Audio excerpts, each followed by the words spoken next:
we are trying to transform our energies towards the energy of the spirit.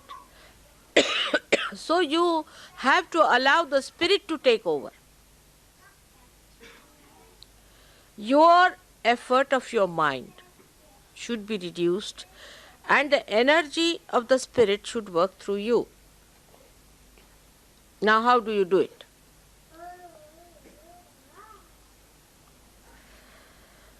First is detachment. Detachment. Detachment start with the thought. Let us see the thought. It's called as vichara shaithilya, relaxation of the thought. But still this mind, which is quite silly, tries to impress upon you that you have to use the old junky instrument of this mind. And it asserts that better use. And when you start using that, ego comes in, you get attached to it. And what you lose is your progress, and thus the joy is minimized. How do you detach yourself? For a person who is absolutely detached, it's very difficult to explain how to detach, isn't it? I'll try. Now, I cannot get attached, that's the problem is. So just now if you give up your satta, your own domain, you get into the domain of your spirit. You give up your domain, that is your ego's domain, or maybe your superego's domain. You give up that and try to see things how it works out. Now, what is the testing point of it? How do you test it? It works out. That's the point of testing. It works out. Allow it to work out. Don't put your attention. Attention has the second part of it, the tension. And don't try to say, why not today? It should have happened today. We expected it to happen. Why not at this moment? That's your ego. Thy will be done. So the thought that starts moving in our mind all the time, which creates tensions, is not the thought of the spirit. So, what you should say? Not this thought. Not this thought. Yan neti neti vachanai nigamo avochus. Not this thought, not this thought, not this thought. And see how you relax. Now you are relaxing. Not this thought, not this thought. Just go on refusing, accepting any thought. So you go into nirvichara. In that state, you feel the spirit. Christ has done the greatest work on this, I should say, but we do not understand because his life was like a micro thing. See, in 3 years. So we have to open it out a little bit and see what he did. He has given us the greatest weapon of forgiveness. When you forgive a person, what do? You accept the situation to begin with. And secondly, you forgive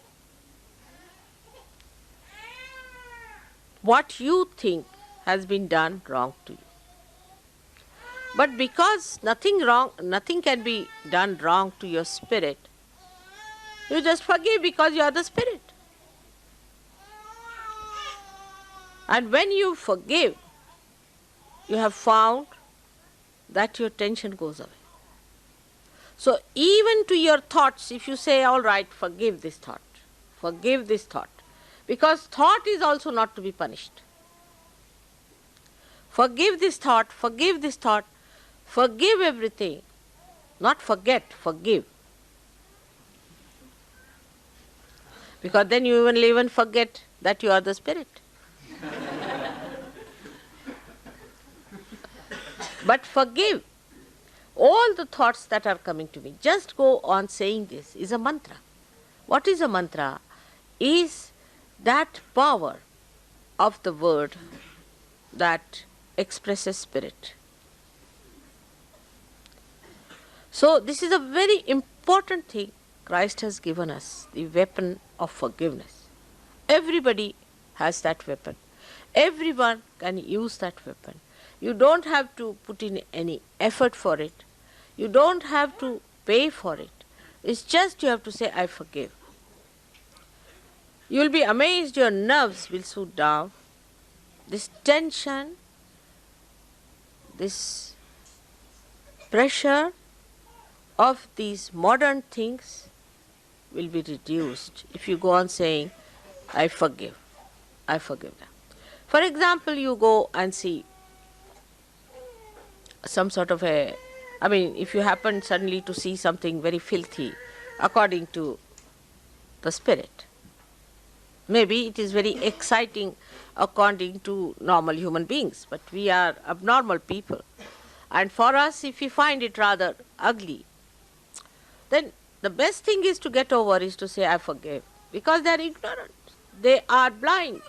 They are not yet there where I am. I am the one who is at the source of enjoyment, at the source of peace, and while these are not, so I forgive. And you'll be amazed that this forgiveness that Christ gives works out. Vichara Shaithilya is the relaxation of the thought.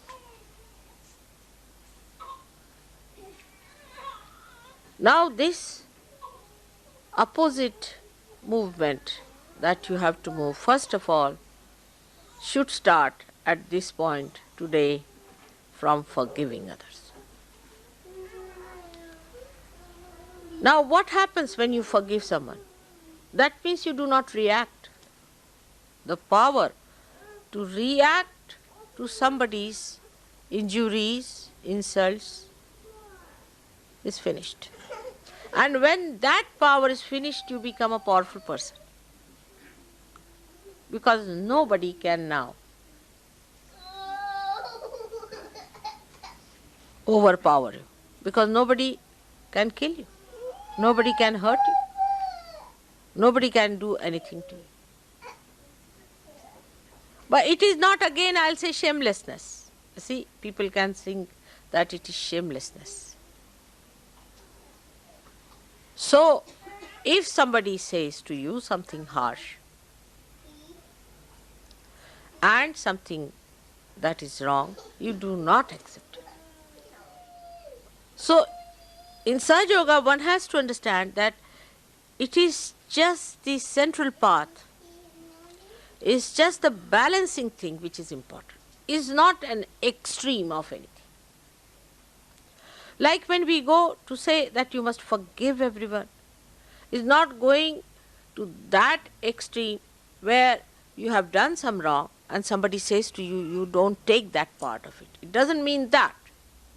Again, discretion is the engine of your movement. So you have to see that if they have said it, something like that, is it, have I gone against the spirit? It's a very thin road on which you have to walk. One side is the huge, big Gibraltar, rock of Gibraltar of your ego. The another side is a superego.